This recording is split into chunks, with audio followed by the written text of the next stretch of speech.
At this point, I'm going to introduce our day chair, Chris Morris, who will introduce our speaker. Chris Morris, as you may know, is an attorney, and he's been with Basford Remele for 30 years. 30 years. And when do you call Chris as your attorney? Well, his practice is focused on litigating commercial and employment disputes, defending attorneys, collectors, and financial institutions against consumer claims and class actions, and advising businesses on compliance with federal credit and collection laws. Chris has an AB degree from Harvard and a JD degree from the University of Minnesota Law School. He lives in Edina with his wife, Sarah, and has been a member of City of Lakes for 12 years as of this month. Happy anniversary. He serves as an active member of the vocational committee. I'll turn it over to Chris.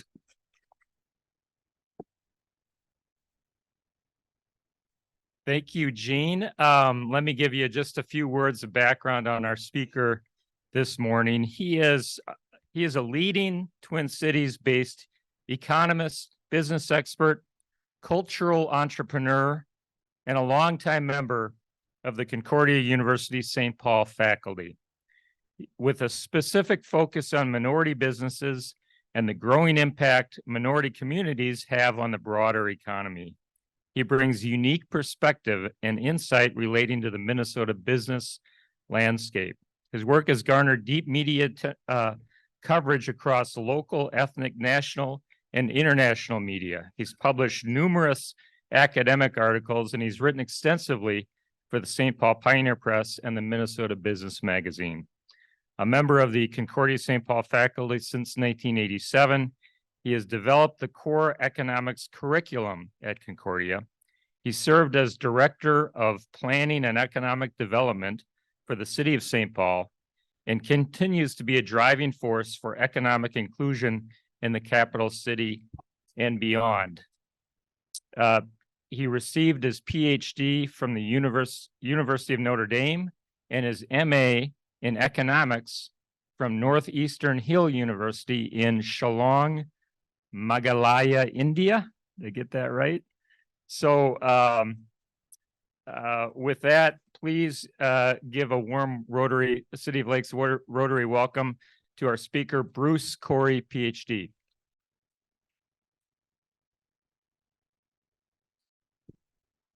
Good morning, and thank you for that good introduction. I appreciate it. It's interesting. I came this morning to you as you are also having some interesting transformational changes. And I just want to, I came to this country probably August 24th, the day of the State Fair, 1982. And so in terms of me coming to this country I came to think about the issues I'm talking about and to act on it. But in the course of my journey, I was reflecting on who is an American. And we did a little video on Dr. King and Abraham Lincoln and Douglas about who's an American. And in the course of that, I came across this speech by Abraham Lincoln.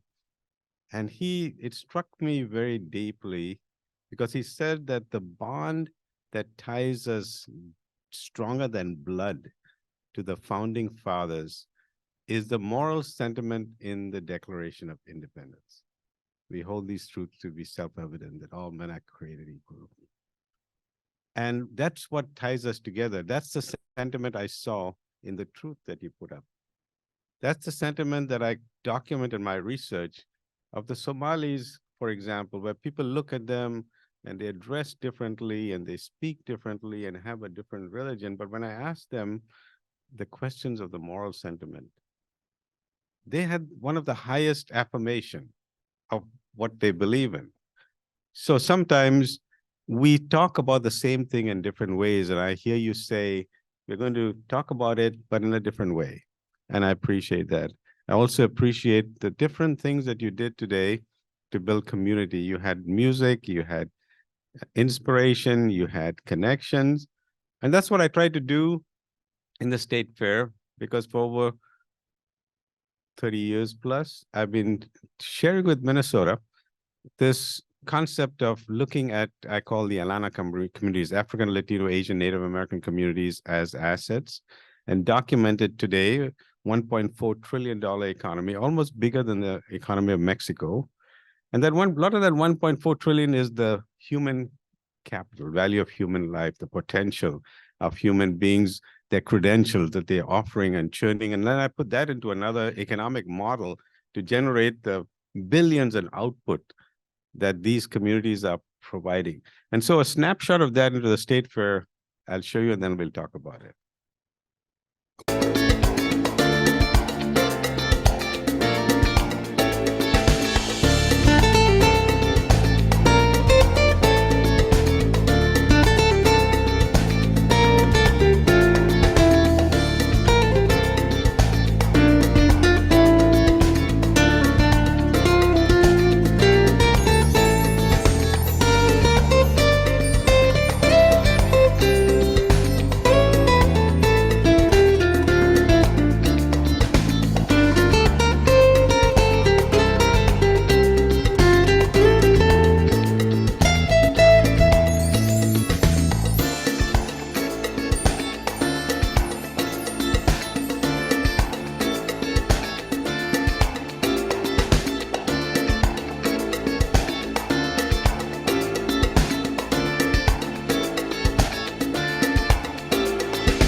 All that happened.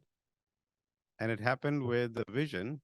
And it went beyond my deepest expectation, because a lot of stuff that happened there happened as it created. Example, I have a little video that I put out last night. So one of the images there was this beautiful Mexican dress in green. And I borrowed it from Lupita in the East Side. And it was there the whole day, and people would come and admire it. So towards the end of the state fair, she came to collect her dress with her 15-year-old daughter. And her 15-year-old daughter had seen another video where a business owner from a young guy from Plaza Mexico in Lake Street. He came with his friend, and another young gal. And she in turn saw the video of a designer, a Nigerian designer, a young girl, Mary Ejiofor, and she had put on a fashion show right in that space because her clothes are integrating culture into everyday clothes. So she did a little fashion show in that place, and it was so beautiful. So you see the chain, one watched the other.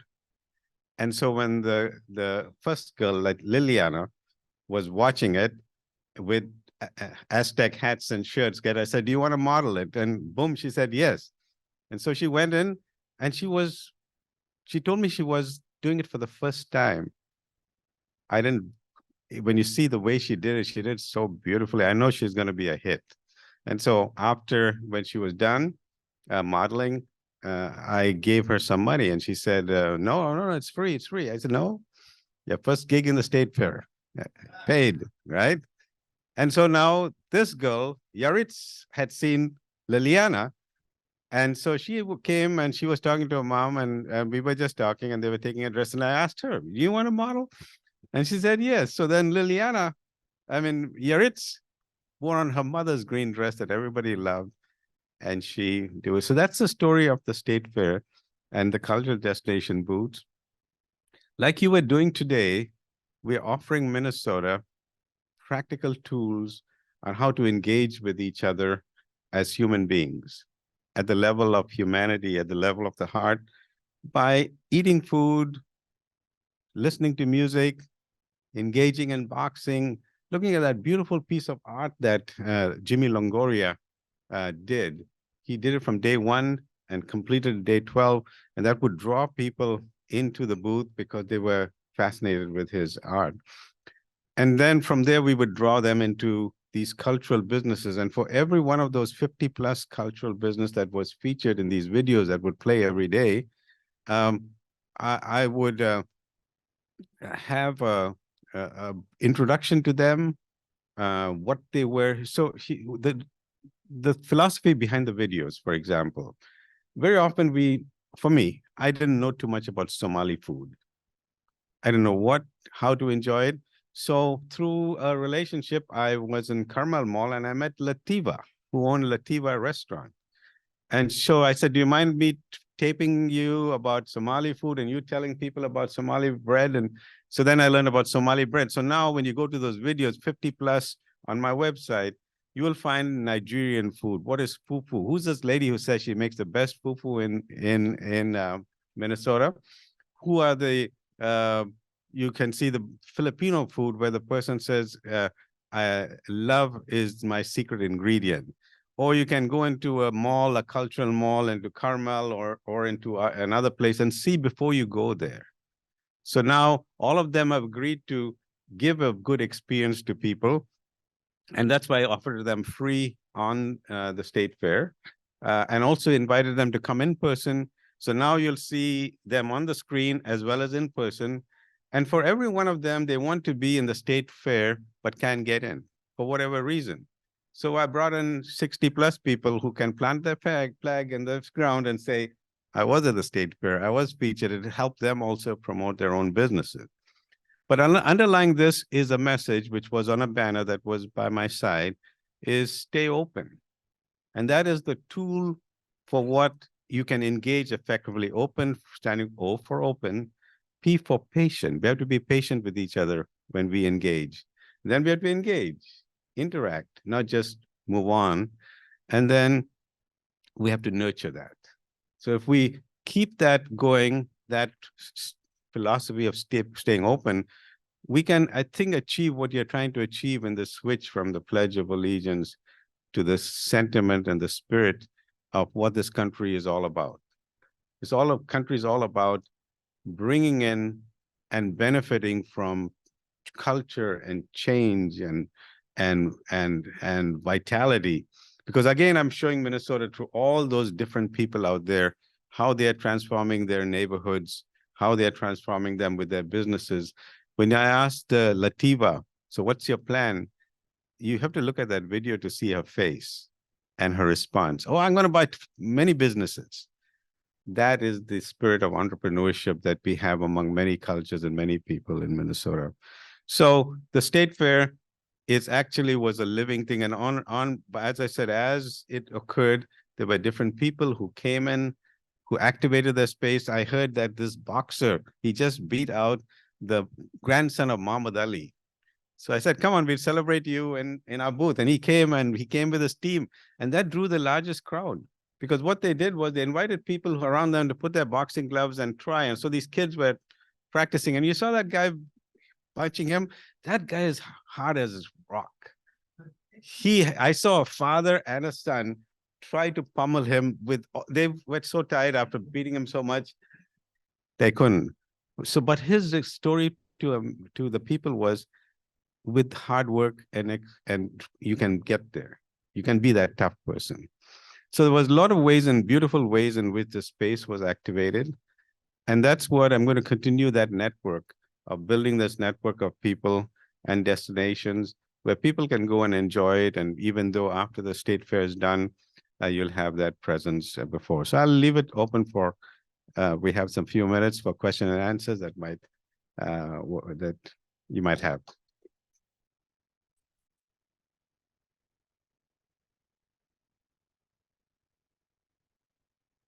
Yeah.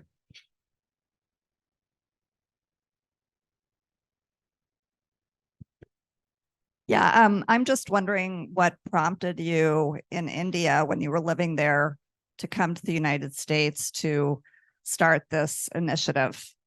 So I came in 1982 after I did my master's, and I was trying to find an answer, and that's going to be a different discussion, but an answer towards poverty, low economic development. And what you saw there was that in action, the collective thinking that in order to have economic development and change, we need a holistic approach, not just economic, but political, social, spiritual. I mean, it has to be, if we want to have that change that happens in societies, it has to go to multiple levels, because you can see it play out. I know you're involved in so many different activities, and you want to address big issues like race and class and all those kinds of things. Unless you are also healed within, you are not, because everybody wants to be on that train, and that train is passing, and that train is the system. And as the train passes, some people at the end, some got the first class seats, but the other ones are clinging on, but they are still the ones who managed to get hold of the train. And in the course of me talking to these people, you know how incredibly difficult, you just saw that you think it is easy to get 50 very diverse business, from a Karen refugee owner, a young gal who started a boba shop in Wilmer, to people who couldn't speak English. And I'm trying to explain to them what I'm offering them at the state fair. But that's the challenge. But people showed up, and you could see them out there. But I have some written on this policy mandala and the change. And that's what this part of my journey is, to explore this method. I tried the numbers, telling Minnesota about the numbers, but it's not working. The only people who love my numbers are people who look like me, because they understand that for the first time an academic is celebrating their value. And remember, the denial of value is foundational to racism. Because when you deny somebody's value, they become a thing, an object. These people out there are celebrating their culture and their values. They said, I best jollof rice in Minnesota. So what has happened is that they flipped that old narrative to one of strength, of affirmation, and wealth building. And that's the power of this approach. A dozen years ago is when we met, because you were involved in the Citizens Commission for Redistricting, Draw the Line Minnesota, where we believe that it was important that we have a sort of a broad representation from around the state and a lot of cultural diversity. And Bruce, it was a wonderful thing to work with you. I was reminded, first of all, it's like you had a small example of all of the diversity in the state of Minnesota gathered at the state fair. And I thought of that wonderful Sanskrit saying, which was the motto of AFS, the American Field Service. That was, the Sanskrit saying was, walk together, talk together, all you peoples of the earth, then and only then will you have peace. And it's when we get together and talk. It's why Rotary emphasizes international exchange programs. It's why you did what you're doing. I just think it's a very important value that people of different cultures and traditions need to get together to know each other. Thank you, Larry. And one of the things that lifted my heart so much, because I personally, and with the young man who learned it on the job, who's in the Job Corps, trying to get moved to the level you see, an African-American young guy who was helping me out. We personally handed out maybe about 2,000 either business cards or fans. We had a little fan because hot days, but it said the message and gave you a QR code how to get to the website. But what lifted my heart is whenever I would talk to people, they would say things like, thanks for being here. It's such a brilliant idea. I'm glad, oh, this is a good resource. So, and there were people who had, like you, connects to the world. And then just a little bit about Larry, 10 years, 2000, 2010, David, 10.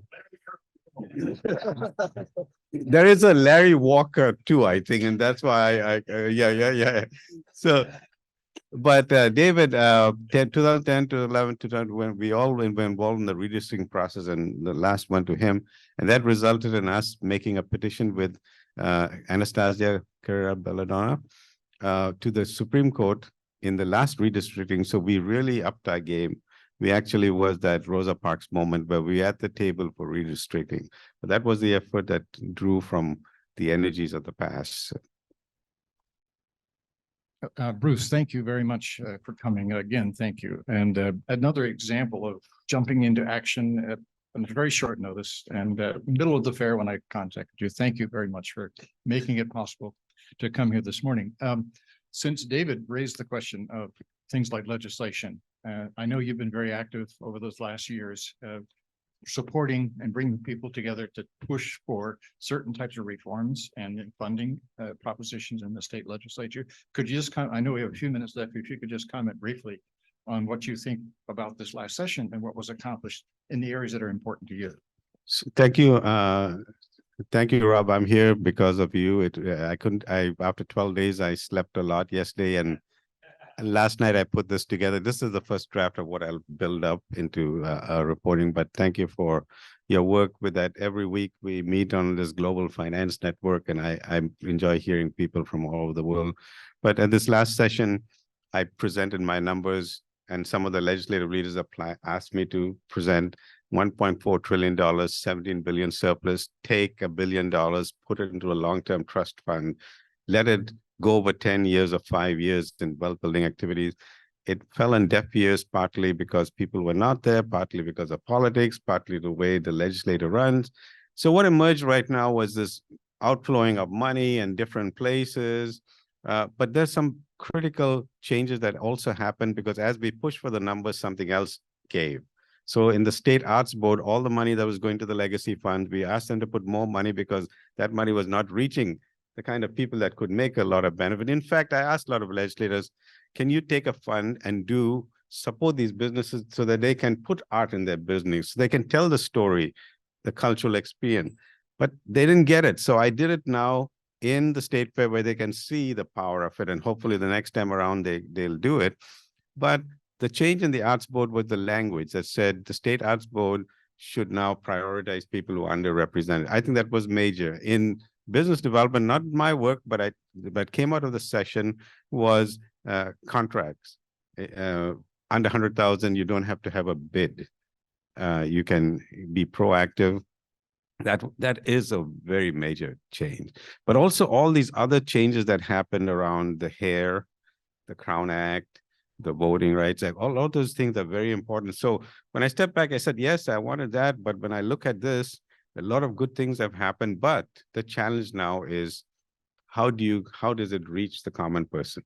The people I talk to, a lot of them are outside the system. They don't know META, they don't know NDC, they don't know DEED, right? And that's where we might miss it. So I'll give you a final little thing. So this young man, everybody, all the colleges and universities are looking for these students because they're not there and they're going under. St. Cloud State, for example. I should not mention names in public, so I take it back. I take it back. So anyway, so this young man was there in the booth, and out there it says free college education. So I said, go there and find out what is there, because I wanted to watch, because I've been talking to the legislator, the chair of the committee. So he goes there and he comes back. I said, what did you get? He said, oh, they told me to apply. Oh, that's all they told you? That means they told you nothing. So I went. So I said, what do you know about college education and free college? Oh, here's a form. I said, but where do I go? Okay, this link. So I went to that link, QR code, and there straight away it says, what is your USRID and some ID that they said I couldn't understand. Think about a 20-year-old kid who might want that education, and all they did was point their finger to the website. This is the way I would have done it. Hey, I'm happy to see you. I really, come on, I'll show you how to do it. Sit down with me, take out my computer. I'll get him signed up. That's what I did for 53 people. If I were to wait for them to hire a videographer to video that, it'll never happen. It's too expensive. Amateur me did it, good quality video. Some of the first time they've seen themselves in video, they're so happy. So that needs to happen in Minnesota. Otherwise, that $1 billion is going to be only on that people who are going on that train, and the people who could hang on there who are somehow connected to the system. It's not going to reach the rest. And if that message is not implemented by all the system and all our institutions, we've lost $17 billion. So thank you.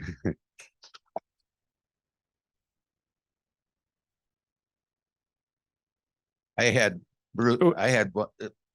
it's only 8:24. Can I Okay, have one more, question? sure, another question if you have time, Dr. Corrie, absolutely. First of all, my wife and I went to the state fair, and she's a quilter. We always go to the creative arts, and in that, just for those of you that have been in the creative arts, that's a beautiful mosaic of exactly what you talked about, because it's every kind of media is represented in terms of the arts, and diversity is certainly alive and well. And I hadn't thought about the state fair being an amazing example of a melting pot of having every element of our population represented in some way. So that was a great reminder. I also have the privilege of knowing your wife, Emma Corrie, who has recently been appointed as the executive director, CEO of Twin Cities Rise. For those of you who don't know, Twin Cities Rise is focused on changing the lives of primarily ex-offenders, not exclusively, through job training and job creation. And she's bringing new thinking, new ideas, and she's a wonderful woman, as you are a wonderful man doing that kind of work. Which leads me to the question.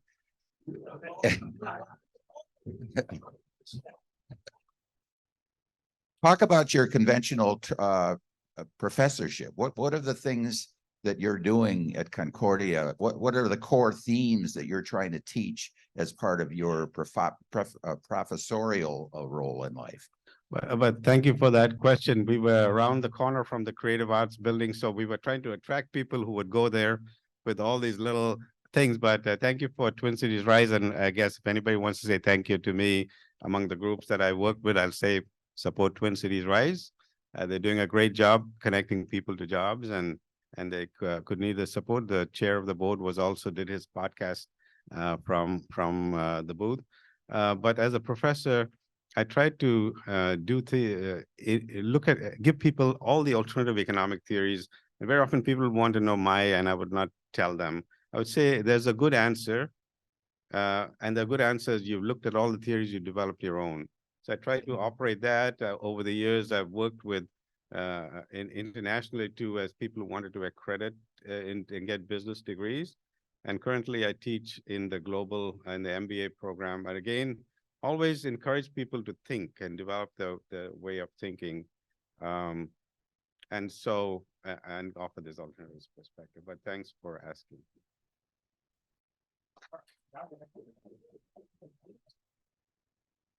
Dr. Corrie, thanks so much. We have one last task for you today, one last favor. In recognition of your visiting with us today, we'd like to ask you to sign a book, which I have here. This book will be given to Way to Grow, a local organization who will give it to a third grader so that that child will have a book signed by a leader in our community. The pen is yours to take home as our thank you. So thanks very much for sharing your experience at the State Fair. Very timely, just the 2 days after it wraps up. So we're glad that you rested up and could join us. We invite you to return anytime as a visitor, or we'd love to have you check us out as a potential member as well. Thank you. Jean.